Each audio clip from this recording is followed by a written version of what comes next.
Spike Lee has a new film in the offing called Oldboy. It's a disturbing revenge story inspired by a Japanese illustrated novel as well as the celebrated 2003 South Korean cult film of the same name from revered director Park Chan-wook. The new picture portrays the nightmare of a man held for 20 years in a hotel-like prison, not knowing who his captor is. Hey, tell me why I'm in here. Look at me. No. It becomes a dark and twisted thriller as Josh Brolin's character, after being inexplicably released, seeks furious revenge against the person who imprisoned him. That's the essence of the story. Why did I let you go? That's the staple. I mean, that's the staple of when you go back to the Bible and see revenge stories there. But what Josh and I really got us was, how would someone react after being locked up for 20 years, not knowing why they were locked up? So that was really the foundation for all our decisions we made together. The original Oldboy had its grisly scenes of violence and torture. The new film is just as extreme, if not more so. Necks are lacerated and heads are blown off. Elizabeth Olsen is the film's leading lady. She's not bothered by the violence. Don't touch me.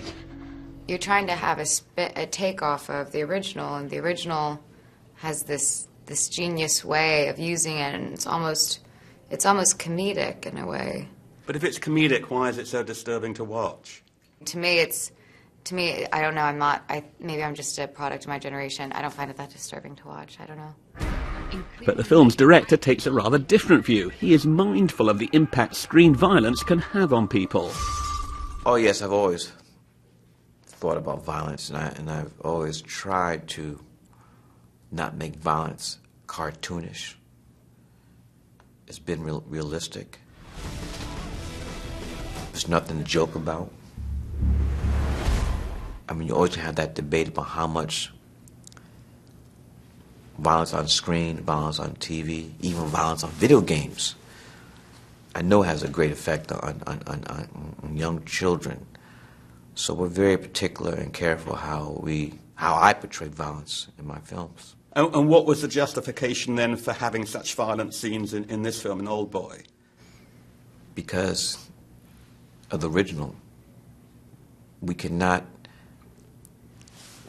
not just tone it back. It had to be just as ferocious as the original.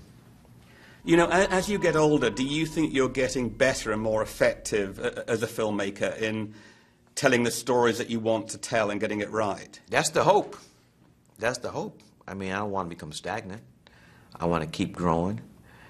And for me, my model is Kurosawa, who said in his 80s that he still had he was asked by journalists like yourself, you're one of the masters, all-time masters of film, what else do you have to learn? What else do you have to do? And he said, there's a universe of cinema I still have to learn. So I've always kept that in my mind, that you have to keep learning and keep growing.